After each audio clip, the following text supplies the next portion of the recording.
The irony of fate.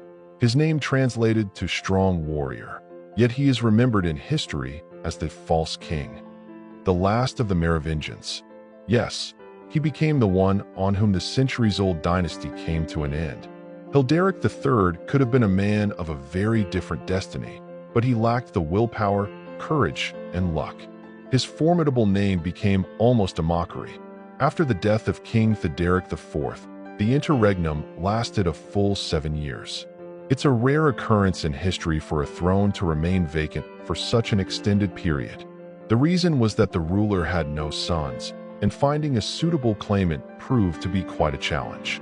In the meantime, the realm was governed by the mayor of the palace, Charles Martel, who managed quite well.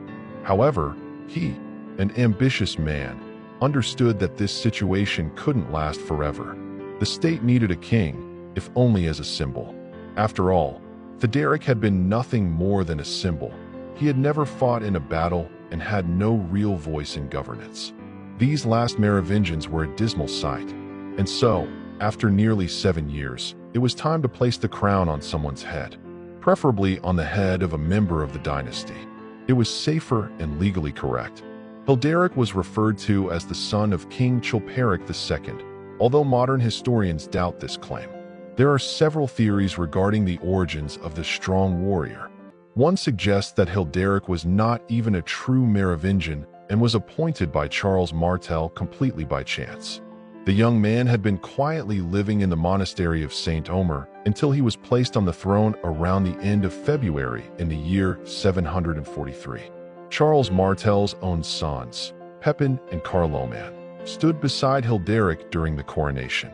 This young man, approximately 30 years old, did indeed resemble a Merovingian, tall, with long, light hair. It is well known that the kings of this dynasty never cut their hair. They believed it was a testament to their strength and their uniqueness. It must have looked magnificent, long golden locks crowned with a shining diadem. The new ruler, like the previous one, was used solely for ceremonial purposes. But the mayor did not account for everything. While the nobility was satisfied with the emergence of a Merovingian from nowhere, whispers began to circulate among the people. But the king is fake. A false king.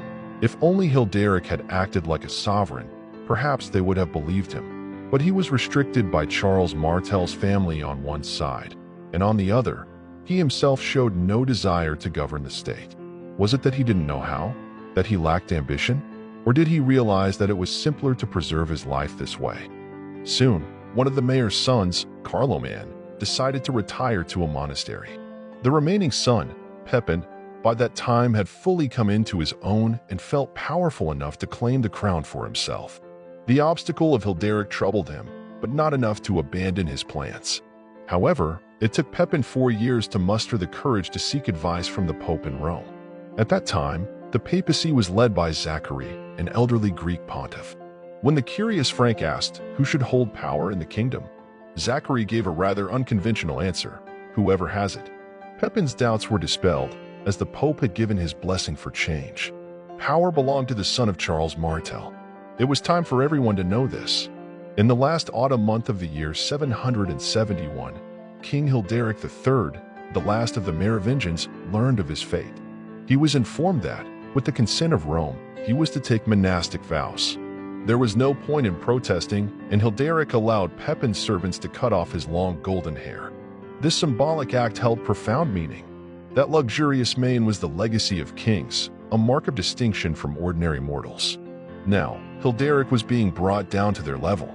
The false king was sent back to the same monastery from which he had once come. The mayor's son, Pepin the Short, became the ruler among the Franks the very next day. Formally, he was chosen by the noble families of the kingdom at a council in Soissons. In reality, there was no alternative to Pepin. The following year, he was crowned and anointed as king. The man whose claim to the throne Pepin had disputed passed away a few years later. Legends circulated that the last Merovingian had a son who also ended up in a monastery.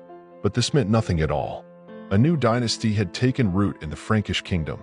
Interestingly, it was called the Carolingians, rather than the Pippinids, which would have been more accurate. Perhaps this was because the fame and glory of Pepin the Short paled in comparison to the achievements of his son, Emperor Charlemagne.